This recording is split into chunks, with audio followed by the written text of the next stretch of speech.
Hi, everyone. Welcome to the Parenting Pickup, a podcast simply made to help families with trending topics and so much more. We are positive you will pick up tidbits of helpful tips, tricks, activities, and advice when listening to our podcast.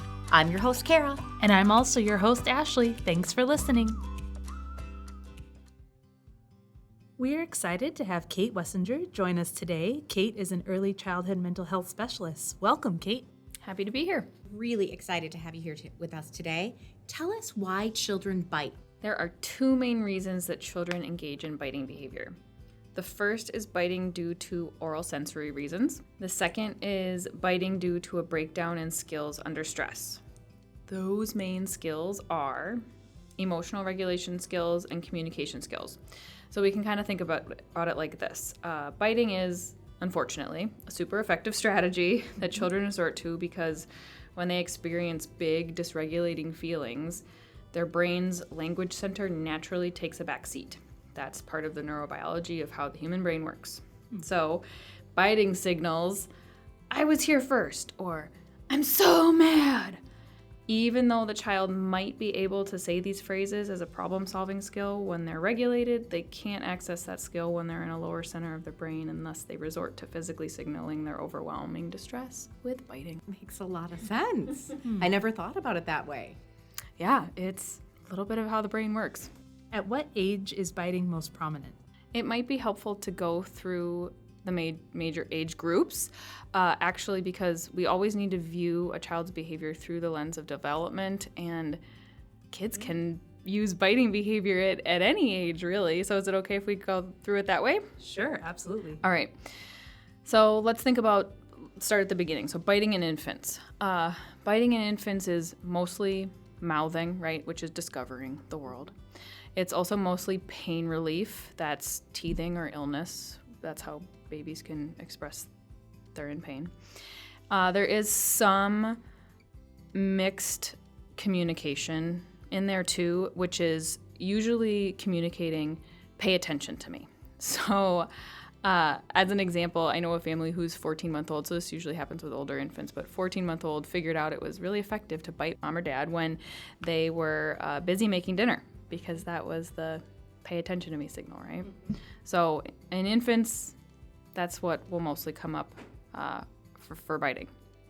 You can think about toddlers. So what biting looks like in toddlers, then, you'll still see some mouthing, right? That's still discovering. Toddlers will still put things in their mouth and discover the world. You'll see some biting due to pain relief, again, teething or illness. There's also some sensory seeking that might be coming up, which is basically communicating the message, "I'm an oral sensory seeker, and this feels good and calms my system."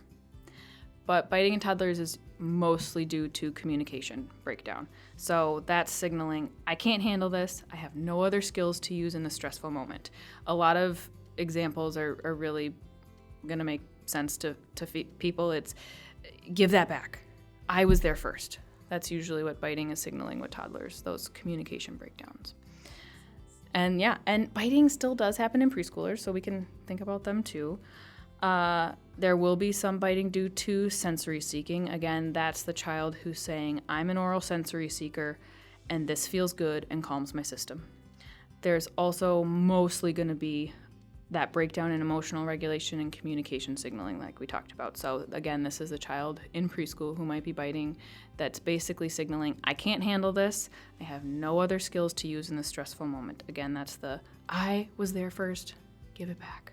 I want to turn with that toy." That's what that is usually signaling. So does that fit the bill for biting? Can be prominent in any age group, and it's a little bit different for every one of them. Yeah, no, that is a very helpful breakdown. As a parent of an infant, it's interesting to see how that progresses over time. Yeah. Hopefully you don't have to deal with too much of it, but it's out there. You could be on either end of it. Yeah, absolutely. Absolutely. Yeah, I agree. Like, as a parent, I have to say I've been on both sides of it, Oh, where yeah. my child was bitten, and that's kind of uncomfortable, and where they've bitten. So it's really interesting. So as parents, what can we do to reduce and eliminate and support our little biters if we have someone who's biting? So actually, if we can, I'd like to start by drawing to attention to the language that we use as adults. You used the noun biter just now, and it's essential, I think, to reframe the language from biter to child who uses biting behavior or bites, because really what you focus on, you get more of. Children live up to the expectations that we set for them in our minds. So reframing a child's use of biting behavior is actually the first step that we do in reducing biting behavior. What most people then think about or consider strategies to reduce biting behavior. First, I'm going to stop you right there because my mind is blown right now. I think do that. changing the terminology makes a world of difference. I mean, really, like, I think I've always referred to as a little, this one is a little biter, this one bites. And that's really, you're absolutely right. We're kind of labeling them and really focusing on that behavior instead of what you want. Absolutely. Yeah. Focus on what you want and thinking about how do you support your child as they navigate through the things you're talking about, their emotions or lack of language, all of that. That's a really, I think, an important concept for all of us as parents to just stop and think about. That's kind of step one. Mm-hmm. They're a child first. They are not the behavior they're doing.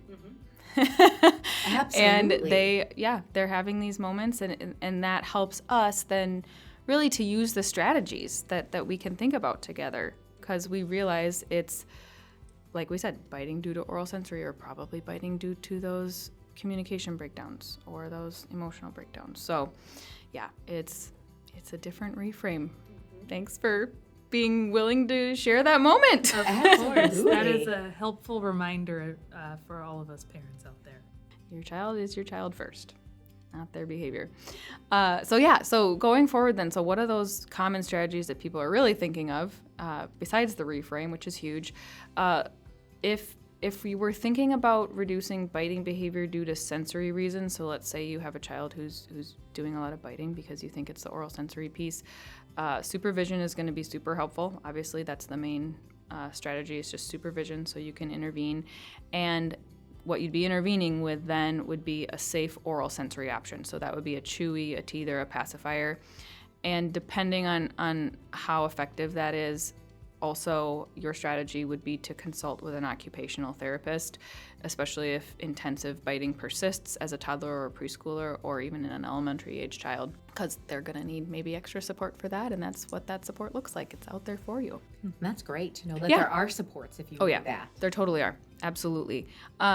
Similarly, but then you can enact it in a different intent. The most effective strategy for biting that we talked about, due to breakdown in a child's skill, again, is supervision. But again, that intent is a little different, because the intent is so that you can be proactive to interrupt the biting as it's happening. It's most effective to try to interrupt it, because that's the learning that takes place in the moment, and we interrupt by teaching a new skill. So what, again, do we want the child to do instead of bite? We want them to ask. We want them to share. We want them to take a turn. We want them to wait. Teach the skill.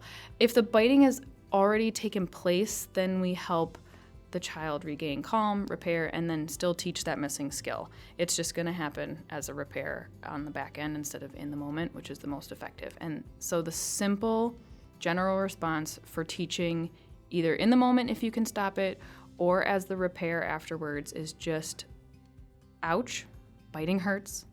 You wanted blank, so you tried to bite. When you want blank, say or do this. That's wonderful. I think that makes a lot of sense. That's a great teachable moment. And then I would assume that if you do that repetitively, every time it comes up, the child will naturally learn, like, okay, wait a second. I've heard that biting someone to get this toy, or because my parents were doing the dishes and I bite them and it makes them stop. Maybe here's the other step I should do instead. And they eventually learn it and then implement it. Exactly. You're teaching them a new skill. And they don't know what else to do in that moment. Their brain doesn't know what else to do. So we're literally going to give them the skill, teach them in the moment what to do. So if let's take that dinner example, the language would shift to, ouch, biting hurts. You wanted mommy's attention, so you tried to bite. When you want my attention, tap me like this, or say mommy, whatever replacement skill you want to give. What do you want to teach your child in that moment, right? Right. And that's right. it. That's simple. And then you have them literally do it with you in that moment. Tap me like this. Ready? Tap, tap. Oh, there you are. You wanted my attention. I see you. What is it? Engage with them, right? Do that. That's in that great. moment.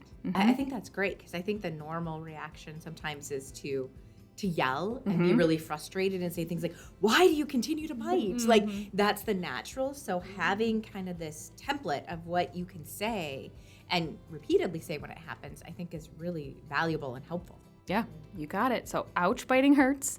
You wanted blank, so you tried to bite. When you want blank, say or do this. Show and tell them exactly what to do and practice it in the moment. I love that. Show and tell them. That makes a lot of sense. Yeah, and it works for every age. Are there any resources you would recommend for parents? So main resources. The first main resource is you. It's actually the attuned, responsive adult bringing that helpful response in the moment that we just talked about. Resources on top of that, like we said, a chewy, especially if you've got biting behavior due to oral sensory reasons. There's also some storybook options out there, and I really encourage families to review with your child who's using biting behavior or with your child who's been bitten when they are fully calm. That's the only time when we can take in some new learning. So when they're fully calm, maybe reading some storybooks. Two that come to mind are, I think there's one still out there called Teeth Are Not for Biting, and there's a Little Dino series out there. So this one would be Little Dinos Don't Bite. The other resource we can make sure that, like we said, people are aware of is if this is really hard, if it's kind of intractable behavior, that would be consultation with an occupational therapist for that persistent, intensive biting behavior. Great, and it's nice to know you can use books as resources. Yeah. Okay, well, we have some questions from parents, so we'll refer to those. So the first one I have here is from Susan. Okay. And she has written, I read a lot of conflicting information and am confused about how to handle biting. Should I bite my child back when they bite? This is such a valid question. I know that it probably garners some gasps or judgment, but it's a super valid question, and here's why. Especially what you were saying earlier, Kara, in moments when you're so triggered by the biting, it's tempting in that moment of stress to want to bite the child back. Or yell, or right? So that's that overwhelming, heated moment for us. And in that moment, we can instead tap into our composure, recognize that biting your child will cause your child to bite more, which is the opposite of what I think this parent is probably wanting when they ask this question. We know it would cause the child to bite more because of how the brain works and how children learn. Because again, what we focus on, we get more of. And how children learn how to human is by watching us human. If we are like, oh, when you're angry, you bite, then you're just going to teach them, don't, when I'm angry, I bite. I'm going to bite. You're going to get a lot of biting. So do not bite your child back. Instead, it would be setting that boundary, teaching the missing skill, that general response we talked about. Ouch, biting hurts. You wanted blank, so you tried to bite. When you want blank, say or do this instead. This is wonderful advice, because I agree with Susan. I think you can you can just search online. And you'll come up with a myriad of information, all things from things that may be appropriate, as you're suggesting, Kate, or things that seem completely off the wall. So it's nice to have that feedback and really thinking about, you want to teach your child in the moment, and biting them back doesn't get that reaction, which I think a lot of parents consider that, especially if you read that somewhere. Yeah. It seems like, well, maybe if I bite them, they'll realize it hurts and they'll stop. And that's really not a logical connection for them to be able to make, because they're following your behavior, as you mentioned. It's about modeling. So that, I think, is really insightful and helpful. Yeah, and I appreciate you pointing out, again, that usually our parental intent is to prove to the child that it hurts. And unfortunately, that is not the lesson that the child gets from that. So Don't bite your child back. Teach them a new skill. Yes. Teaching a new skill is always helpful. Yep. What do you want them to do instead? And as a new parent myself, I can attest to the overwhelming amount of information. There's a lot out there. There's a lot out there, that is for sure. All right, our next question comes from Jonathan. He says, fortunately, my child is not a biter, but has been bitten during several play dates with his sibling's son. What should I do? So I'm paying attention to Jonathan's language, so I'm going to point it out. Calls his child a biter, so thinking again about reframing that. Also, there's a little judgment there saying, fortunately, my child is not a biter, but has been bitten, right? So like, ooh, right? It's okay. I know biting's a hard behavior on either side of the coin. But to do justice to Jonathan's comment, so when your child has been bitten, they need your empathy, they need your nurturing, and for you to teach self-advocacy, and it needs to happen in that order. Again, because children learn how to human by watching us. So don't share your indignation with them unless you want them to be indignant too, right? So when usually that mama bear, papa bear mode kind of kicks in, right? Your child's been bitten. That's natural. Compose yourself, breathe through it. Don't share your indignation with your child. It'll cause some other behavior on the back end that isn't going to be so helpful. Empathy, nurturing, self-advocacy. What does that kind of look like, right? Let them share their experience with you. Toddlers might point and pout, like, right there on my arm, right? And then you're going to acknowledge, oh, they bit you right there on your arm. Oh, ouch, that hurts. Again, biting hurts. Preschoolers, they'll tell you who hurt them. They'll tell you exactly how it happened and how they were wronged. And so wherever your child's at, we provide that empathic validation in response. Oh, you didn't like that. Ouch, that hurts. Oh, you didn't like that. Ouch, that hurts. Even if it was Johnny and he did it on the slide in the playground. Oh, ouch, you didn't like that. That really hurts. Okay? Then, that nurturing piece. That's really there to literally provide healing, but to also signal that you've got this. You are your child's safekeeper. So show me your owie. Oh, ouch. I know that you just want to get some help. I know how to heal that owie. I'm going to put this soothing cream on it, or this Band-Aid, or this ice pack. I'm going to kiss this boo-boo right here to help. We'll check your owie tomorrow and help it heal some more. So that's that nurturing, giving your child that moment of TLC, that little bit of first aid. Even if it happened hours ago, you're still checking in with them as their parent. Show me your owie. Oh, ouch, that must have hurt. Here's how we can take care of it at home. That's that nurturing.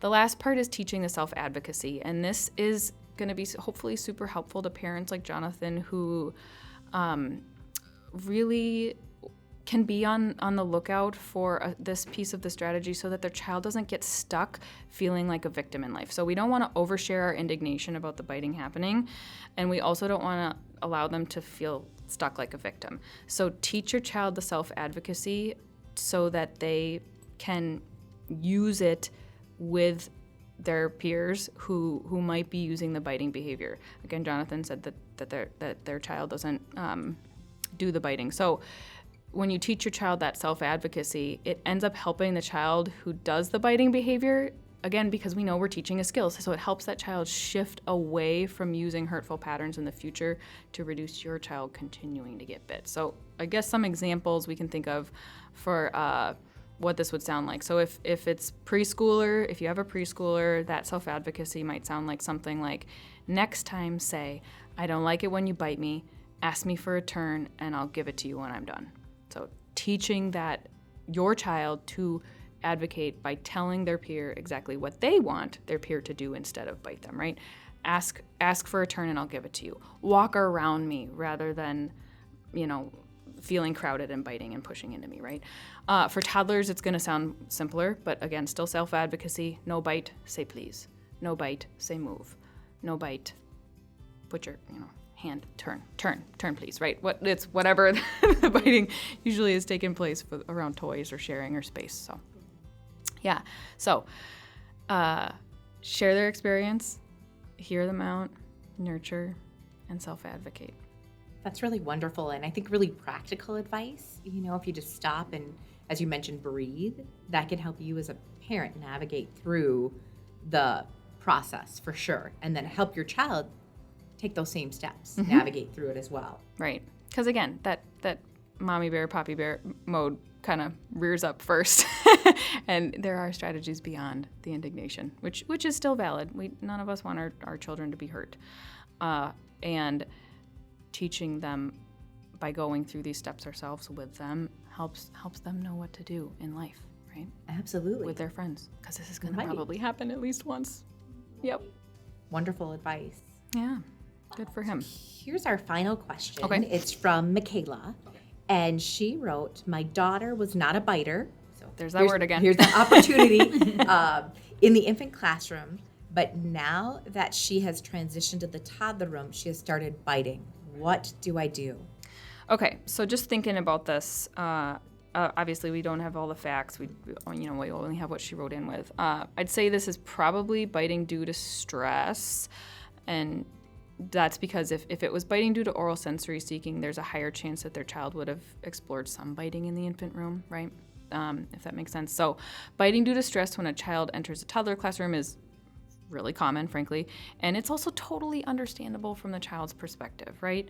Remember, their biting is communicating, I can't handle this, I have no other skills to use in this stressful moment. So, for this parent, this is actually a great example to share a bonus tip. Skip the lectures. We know to skip the lectures because only in the moment learning is effective. You don't have that opportunity because your child, in this scenario, it sounds like their child's getting bit when they're at childcare, and your mom, or dad, you're receiving them on pickup, and so they've gotten bit. So skip the lecture. Only in the moment learning is effective. What I would encourage this family to do is actually focus on the de-stressing part that we assume their child's going through, right? So the bonus tip is to actually have this parent share more skin-to-skin time with their child to fully calm and balance their nervous system. The nervous system is that stress response. So if we can fully calm and balance it skin to skin, just like what you would think of with newborn babies, all people of all ages benefit from that. So this child might benefit from a dose of skin-to-skin bathing or book reading or show watching, dancing or nursing or bottle feeding with mom or dad. So I'm literally telling you to put on a show. I'm going to tell you to watch TV with your kid, right? Put on a show, and do a little skin-to-skin time right there in your lap or back to tummy, and have that moment to focus on de-stressing. And that would be probably daily, if not more, maybe right away before school, maybe definitely afterwards, winding down for bedtime. This can be helpful for folks to really, really soothe that sensory system. I guess this family, they could try some storybooks again. I'd also really focus on helping this parent check in with their child's teacher to learn if their approach aligns with the main approach that we're thinking of, right? Supervision, so that we can interrupt the act and teach a skill, or come around with a repair by teaching a skill. And that's, again, that response that we want the child to get. So, ouch, biting hurts, you wanted blank, so you tried to bite. When you want blank, say or do this. I think the parent can also acknowledge moments at home when their child uses an adaptive skill in the place of biting. And I say that because, again, this question doesn't sound like the biting's happening at home, right? If the biting was happening at home, the parent could, again, do that general supervise, interrupt, teach the skill. But it sounds like it's not happening, so you could think on the flip side, well, there's probably a lot of adaptive skills happening instead of biting, so call those out and show and tell your child about them. So, you waited your turn just like that. You're standing right there. Good for you. Because maybe at school they don't wait their turn. They push into people and they bite, right? Whatever are the moments that are coming up from school. Or, you wanted to be done wrestling, so you said, no. And we stopped. Good for you, right? Because maybe they get roughhousey at school and they bite, right? So just pointing out those moments that are happening at home so the child is So the parent, you still feel like you can do something as a parent, right? This is happening at childcare.